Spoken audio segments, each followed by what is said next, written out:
galera, tudo bem? Aqui com vocês é o professor Rafael Carlos, de Sociologia, da plataforma Gonçalves Dias. E na aula de hoje, a gente vai tratar do assunto Formação do Estado Brasileiro, parte 2. Essa é a aula que conclui a parte 1 da aula anterior. E nesse conteúdo aqui, nessa videoaula, a gente vai dividir aqui nosso raciocínio em 7 tópicos. Então, se são 7 tópicos, tu já sabe que vem muito conteúdo pela frente. Aproveita aí, já organiza no teu caderno, já copia os tópicos para você não se perder nessa aula de hoje, ok? No primeiro tópico, eu vou citar para vocês, vou falar sobre o período republicano no Brasil. No segundo tópico, as fases da República Brasileira. No terceiro, vamos tratar sobre o contexto da República Velha. No quarto tópico, a Era Vargas. No quinto, a República Populista. No sexto tópico, o período do regime militar. E para finalizar a aula, vamos tratar da nossa época atual, chamada de Nova República, ok? Então vamos lá, vamos começar a aula de hoje falando sobre o período republicano no Brasil. O período republicano no Brasil começa a partir da Proclamação da República, que ocorreu no ano de 1889, no dia 15 de novembro. E foi resultado da mobilização do exército e também de políticos republicanos contra a monarquia instalada no Brasil desde 1822.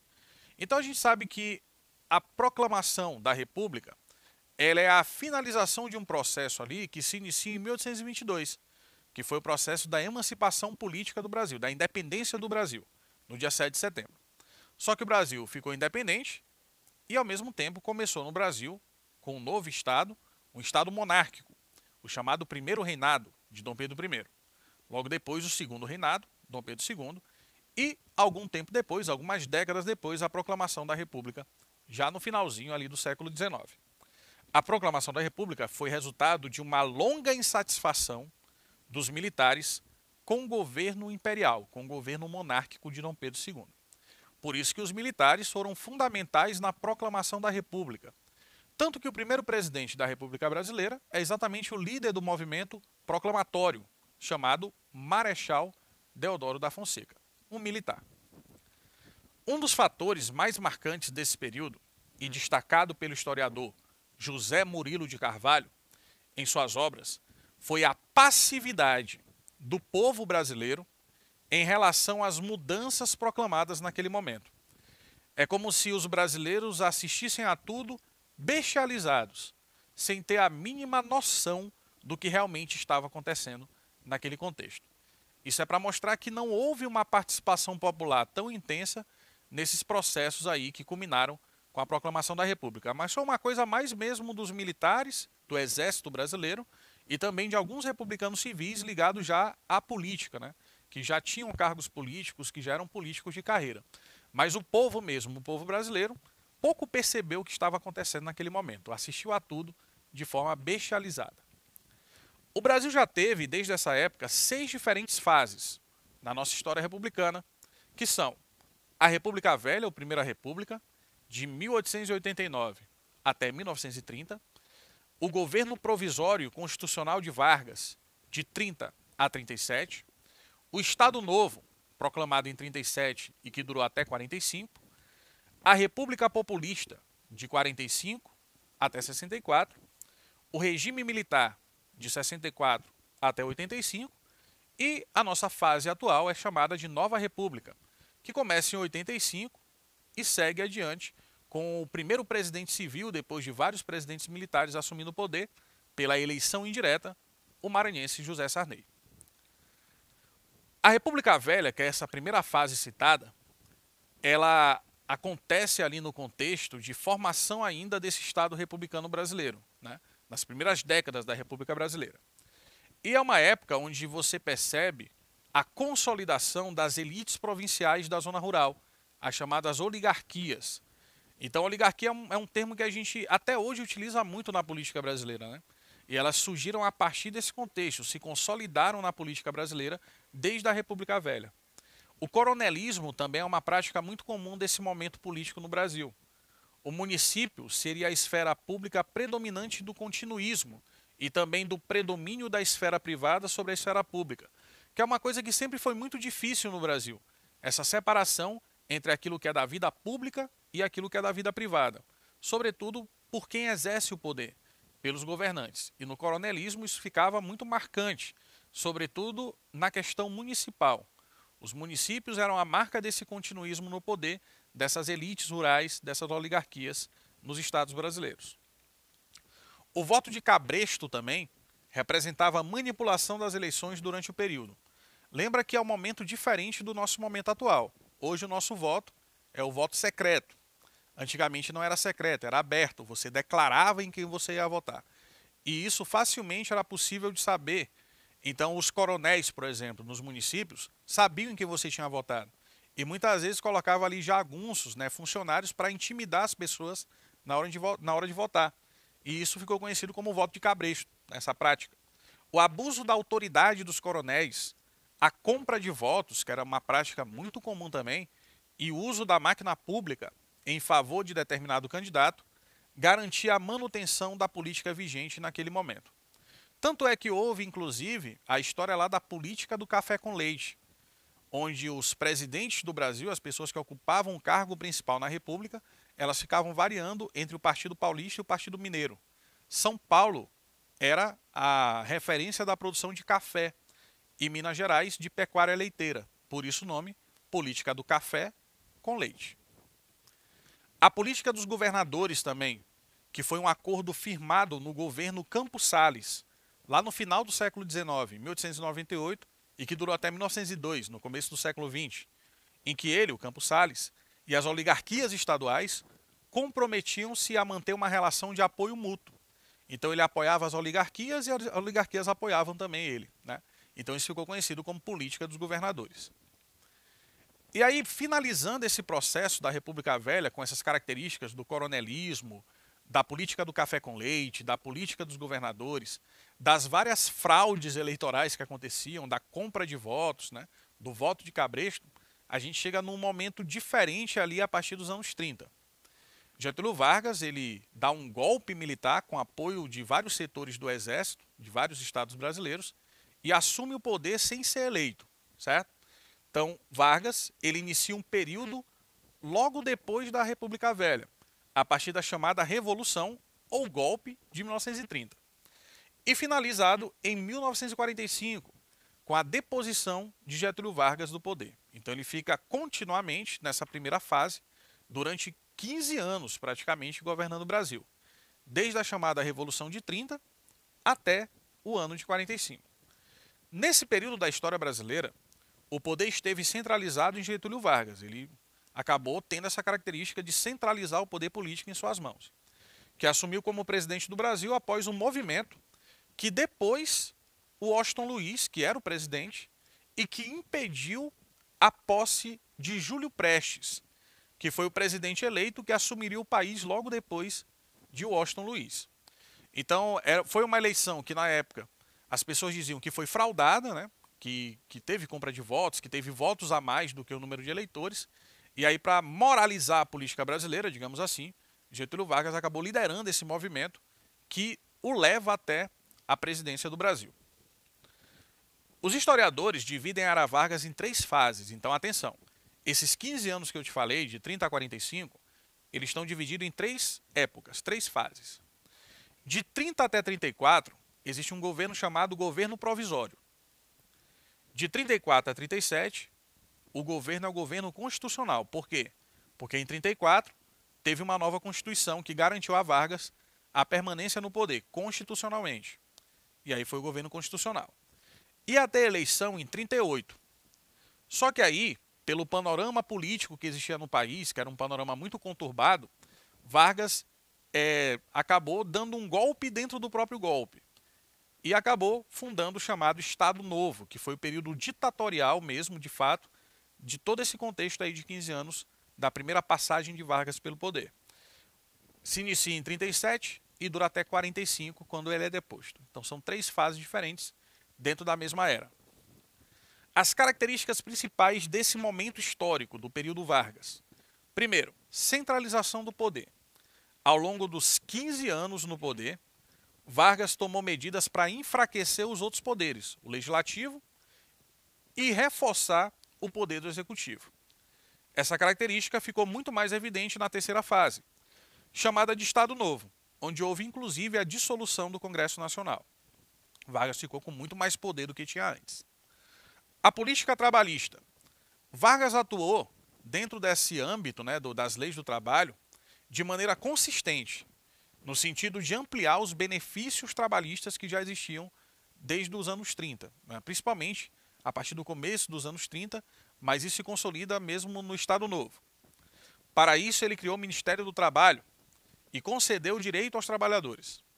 Era uma forma de reforçar seu poder, aproximando Getúlio Vargas da classe trabalhadora, da chamada grande massa.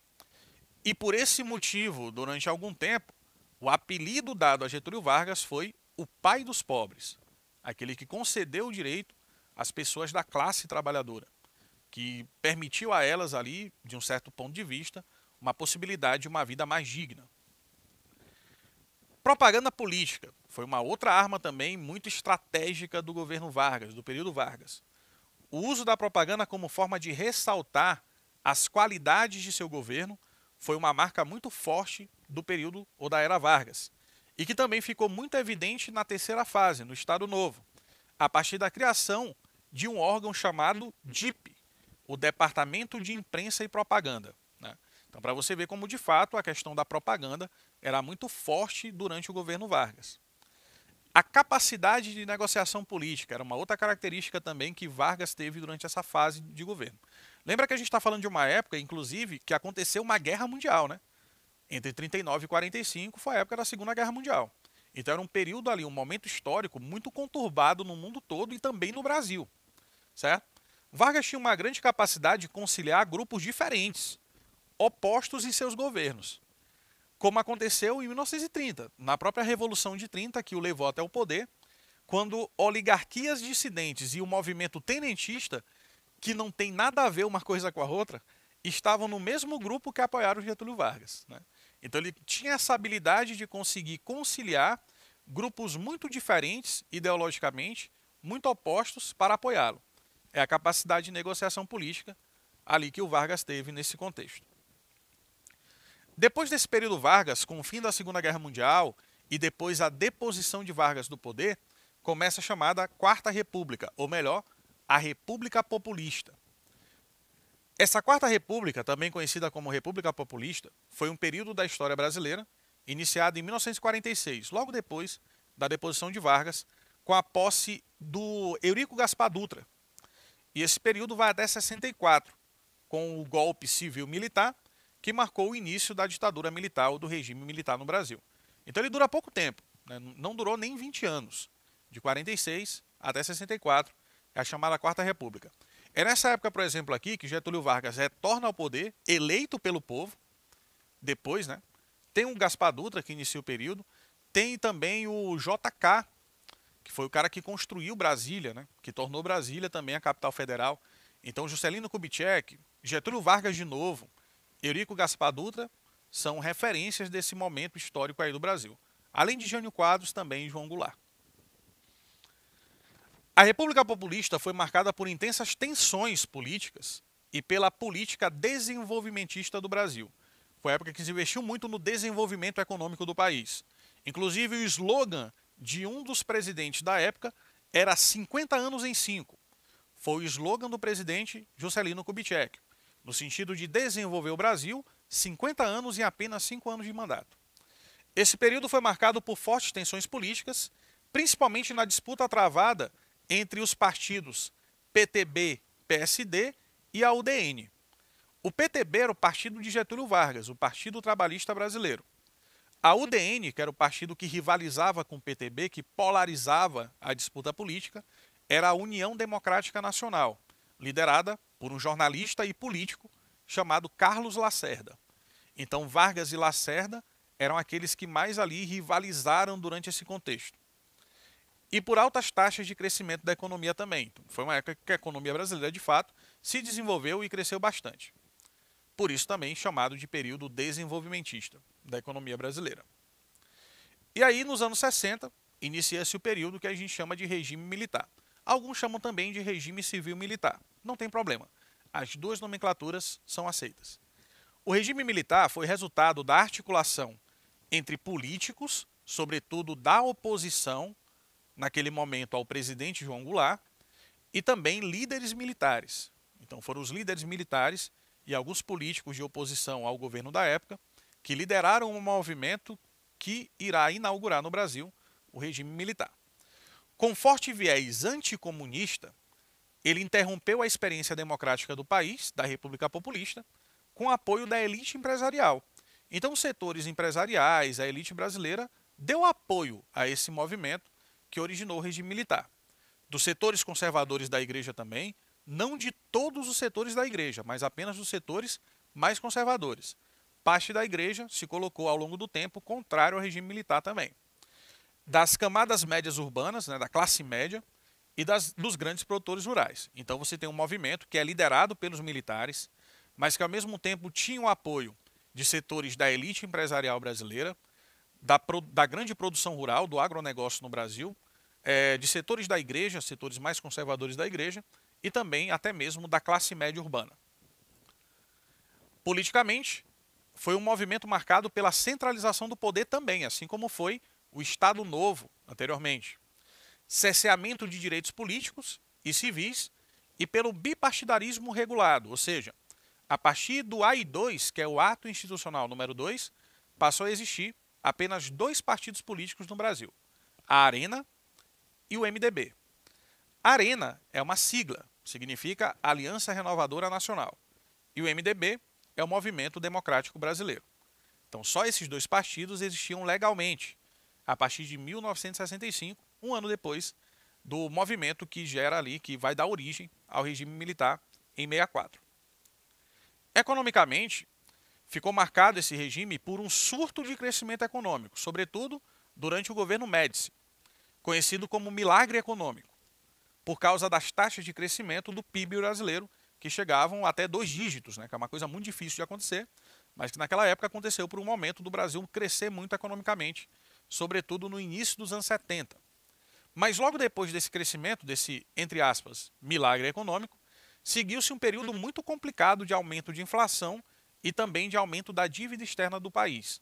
Isso já durante os anos 70 também, entrando nos anos 80, que já é o final do regime militar.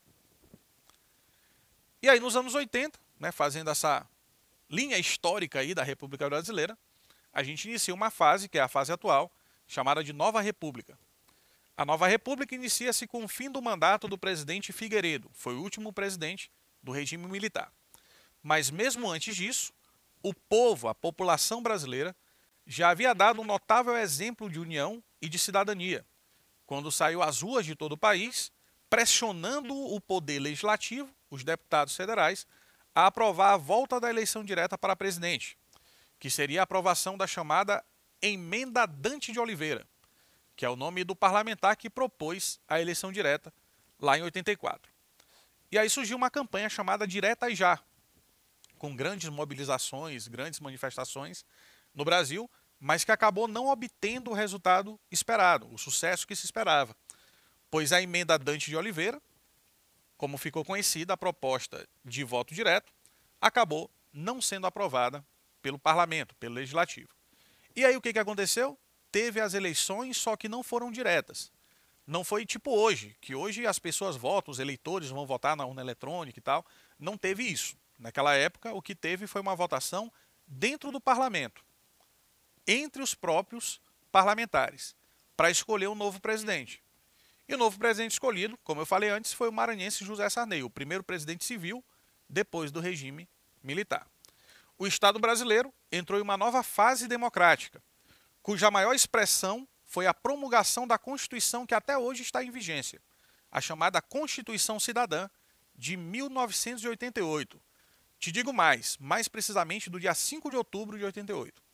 A nova república marca a consolidação no Brasil do Estado Democrático de Direito, com eleições regulares que acontecem periodicamente, com a pluralidade partidária, nós vivemos num país com mais de 30 partidos políticos, e com a liberdade de expressão e a igualdade jurídica também. E com isso, a gente encerra mais uma aula de Sociologia. Espero que tenha sido proveitosa para vocês, e eu já deixo marcado com vocês o encontro para a nossa próxima videoaula. Então é isso, continue estudando, um abraço a todos, e até a próxima aula de Sociologia. Tchau, tchau.